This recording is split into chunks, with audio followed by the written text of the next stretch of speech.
Price the Lord. ஆண்டவராகிய இயேசு கிறிஸ்துவின் நாமத்திலே உங்களை அன்போடு வாழ்த்துகிறேன். மீண்டும் ஒரு ஆசீர்வாதமான நாளை கர்த்தர் காணும்படி கிருபை பாராட்டினார். ஆண்டவருக்கு மகிமை செலுத்துவோம். இந்த நாள் நமக்கு ஒரு இனிதான நாளாய் அமையட்டும் என்று நான் உங்களை வாழ்த்தி, வேதத்திலே யோபுவின் புத்தகம் 19ஆம் அதிகாரம் 25ஆம் வசனம் இப்படி சொல்லுகிறது: என் மீட்பர் உயிரோடு இருக்கிறார் என்றும் அவர் கடைசி நாளில் பூமியின் மேல் நிற்பார் என்றும் நான் அறிந்திருக்கிறேன்.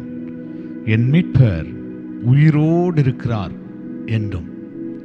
தேவ பிள்ளைகளே, யோபுவின் வாழ்க்கையில் எல்லாவற்றையும் மரித்து போன ஒரு சூழ்நிலை. பிள்ளைகள் மரித்து போனார்கள். யோபுவுக்கு கர்த்தர் கொடுத்த ஆடுகள் மரித்து போனது, வேலைக்காரர்கள் மரித்து போனார்கள், ஒட்டகங்கள் மரித்து போனது, கழுதைகள் மரித்து போனது, எல்லாம் மரித்து போன ஒரு சூழ்நிலை. தன் வாழ்க்கையில் இருந்த சரீரம், சுகம் மரித்து போன ஒரு நிலைமை.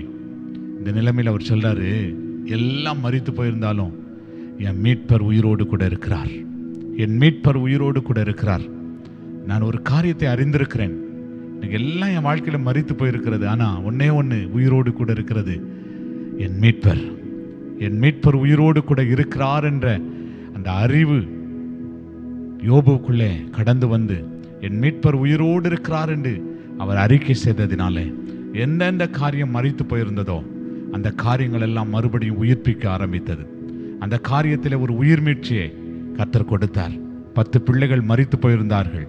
என் மீட்பர் உயிரோடு கூட இருக்கிறார் என்று அவர் அறிந்திருந்த போது மறுபடியும் 10 பிள்ளைகள் உயிரோடு கர்த்தர் கொடுத்தார்.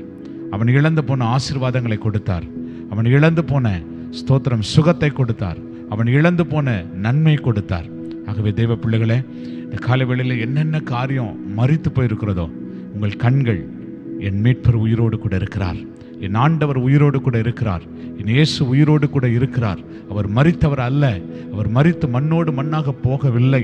அவர் 3ஆம் நாளில் உயிரோடு கூட எழும்பி இன்றைக்கும் என்னோடு கூட ஜீவிக்கிறார் என்ற அந்த அறிவோடு கூட கர்த்தரை நோக்கி பார்ப்பீர்களானால் எந்தெந்த காரியம் மரித்து போயிருக்கிறதோ அந்த காரியத்தில் ஒரு உயிர் மீட்சியை கொடுத்து கர்த்தர் நம்மை ஆசீர்வதிக்க போகிறார், நம்மை உயிர்ப்பிக்க போகிறார். சொல்லுவோமா? என் மீட்பர் உயிரோடு இருக்கிறார்.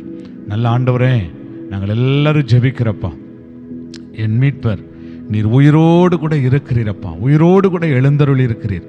எங்கள் வாழ்க்கையில் எந்தெந்த காரியம் மரித்து போய் இருக்கிறதோ, எந்தெந்த காரியம் மரணத்துக்கு நேராக ஓடிக்கொண்டிருக்கிறதோ அதிலெல்லாம் உம்முடைய உயிர் தெளிந்த வல்லமை இறங்கி வரட்டும். உடைய உயிர் தெளிந்த வல்லமை இறங்கி வரட்டப்பா. எல்லா காரியங்களையும் உயிர்ப்பிக்கும்படி நாங்கள் ஜெபிக்கிறோம். எங்கள் ஆண்டவருடைய கரத்தில் ஒப்பு கொடுக்கிறோம். இயேசுவின் நாமத்தில் வேண்டிக் கொள்கிறோம் நல்ல பிதாவே. ஆமேன், ஆமேன், ஆமேன். Praise the lord. God bless you. கர்த்தர் உங்களை அப்படியே ஆசீர்வதிப்பார். ஆமேன், ஆமேன், ஆமேன்.